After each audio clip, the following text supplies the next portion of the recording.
आज आपण शाही श्रीखंड बनवतो आहे। बघू शकता किती सुंदर दिसत आहे। एकदम टेस्टी अशी रेसिपी आहे। घरच्या साहित्यातून ही रेसिपी तुम्ही बनवू शकता। घरात पाहुणे आले किंवा सणवारांना ही रेसिपी तुम्ही नक्की बनवू शकता। ही करण्याची सोपी पद्धत मी तुम्हाला सांगणार आहे, बऱ्याचशा टिप्स देणार आहे, तेव्हा व्हिडिओ शेवटपर्यंत नक्की बघा। माझ्या चॅनेलवर खूप साऱ्या रेसिपीज टाकल्या आहेत, त्या चॅनेलवर जाऊन बघू शकता। चॅनेलला सबस्क्राइब करायला विसरू नका। चला तर सुरू करूया रेसिपीला। नमस्कार, मी अनिता, माझ्या चॅनेलवर तुमचं स्वागत आहे। आज आपण शाही श्रीखंड बनवतोय। त्याच्यासाठी आपण अर्धा लिटर फुल क्रीम मिल्क घेऊन त्याचं दही केलेलं आहे आणि दह्यापासून चक्का तयार केलेला आहे। हा 300 ग्राम चक्का आहे, तुम्ही बाजारातून विकत घेऊन येऊ शकता चक्का। अर्धा कप आपण साखर घेतलेली आहे, 1/4 कप आपण मिल्क पावडर घेतलेला आहे, दूध घेतलेलं आहे आपण, जायफळ पावडर घेतलेली आपण, काजू घेतलेले आहे, बदाम घेतलेले आहे आणि वेलची पावडर घेतली आहे।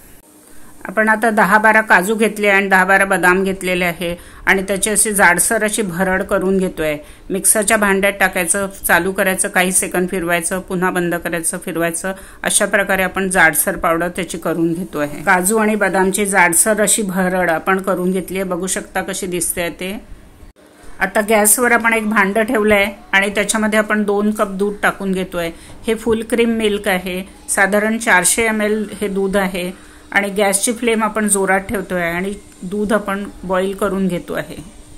आता दूध आपलं बॉईल होत आहे, त्याच्यामध्ये आपण आता 1/4 कप मिल्क पावडर टाकून घेतो आहे आणि मिल्क पावडरला दुधामध्ये व्यवस्थित मिक्स करून घेतोय। कुठेही गाठ्या राहायला नको आणि व्यवस्थित त्याला मिक्स करून घेतोय आपण। गॅसची फ्लेम आपण जोरात ठेवलेली आहे। दूध आपण आटवतोय, त्याच्याकरता भांड हे मोठ्या साईजचं घ्यायचं म्हणजे आपलं दूध बाहेर येणार नाही। आणि आता आपण याला आटवून घेतोय। दूध आता बॉईल झालेलं आहे, त्याच्यामध्ये आपण काजू आणि बदामची जी भरड करून घेतली आहे ती सगळी टाकून घेतोय आणि त्याला व्यवस्थित मिक्स करतोय आणि शिजवून घेतोय दुधासोबत। गॅसची फ्लेम आपण हाय ठेवलेली आहे आणि दुधामध्ये आपण व्यवस्थित काजू बदाम शिजवून घेतो आहे। 2 ते 3 मिनिटं आपण त्याला चांगलं शिजवून घेणार आहे। दूध आपलं आटायला लागलेलं आहे, सतत ढवळत राहायचं। 3 मिनिटं काजू बदाम आपण बॉईल करून घेतले आहे आणि त्याच्यामध्ये आता अर्धा कप आपण साखर टाकून घेतलेली आहे आणि त्याला साखरला मिक्स करून घेतोय दुधामध्ये। दूध आता आपलं पातळ व्हायला लागेल, साखर जसजशी विरघळेल तशी, आणि नंतर आपण त्याला हाय फ्लेमवर दुधाला आटवून घेतो आहे। आता मलाई जी साईडला लागलेली आहे ती खरवडून काढून दुधामध्ये मिक्स करत जायची आणि गॅसची फ्लेम आपली जोरात आहे, त्यामुळे सतत ढवळत राहायचं, आता खाली लागू शकतो दूध आता बऱ्यापैकी आटलेलं आहे। बघू शकता किती कमी झालंय ते। साखर टाकल्यापासून 5 मिनिटं झालेले आहे, आपण छान आटवून घेतलेलं आहे। बघू शकता किती घट्ट झालेलं आहे। अजून आपण त्याला घट्ट करून घेतो आहे।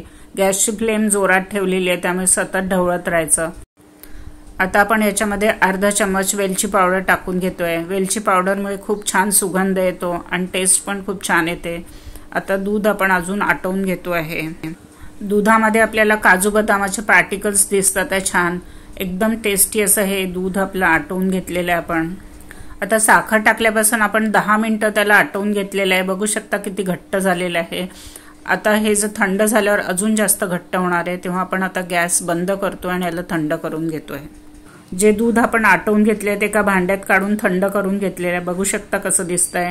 आणि 300 ग्राम आपण चक्का घेतलेला आहे। आता हा चक्का या आटवलेल्या दुधामध्ये आपण मिक्स करून घेतो आहे, टाकून घेऊन आणि हलक्या हाताने मिक्स करायचं, जस्ट मिक्स करायचं आहे, घोटत बसायचं नाहीये त्याला। आणि आपलं हे शाही श्रीखंड तयार झालेलं आहे। आता तुम्हाला जर ही कन्सिस्टन्सी घट्ट वाटत असेल तर थोडं दूध टाकून तुम्ही पातळ करू शकता, तुम्हाला हवे तेवढं पातळ करून घेऊ शकता। आणि हे शाही श्रीखंड आता आपलं तयार झालेलं आहे। आपण याचं प्लेटिंग करून घेतोय। शाही श्रीखंडचं आपण प्लेटिंग करून घेतलेलं आहे, त्याच्यावर आपण ड्रायफ्रुट्स टाकून त्याला गार्निश करून घेतोय। आपण काजू बदामाचे तुकडे टाकून घेतलेले आहे आणि त्याच्यावर आपण आता जायफळची पावडर आहे ती टाकून घेतोय। जायफळ पावडरमुळे एकदम छान टेस्ट येते श्रीखंडाला। आणि आपलं हे शाही श्रीखंड आता तयार झालेलं आहे, प्लेटिंग करून घेतलेलं आहे। एकदम टेस्टी लागतं. बघू शकता किती सुंदर दिसत आहे. आणि हे श्रीखंड तुम्ही नक्की घरी करून बघा, सगळ्यांना खाऊ घाला. आणि तुम्हाला ही रेसिपी कशी वाटली ते कळवायला विसरू नका, कॉमेंट करून सांगा.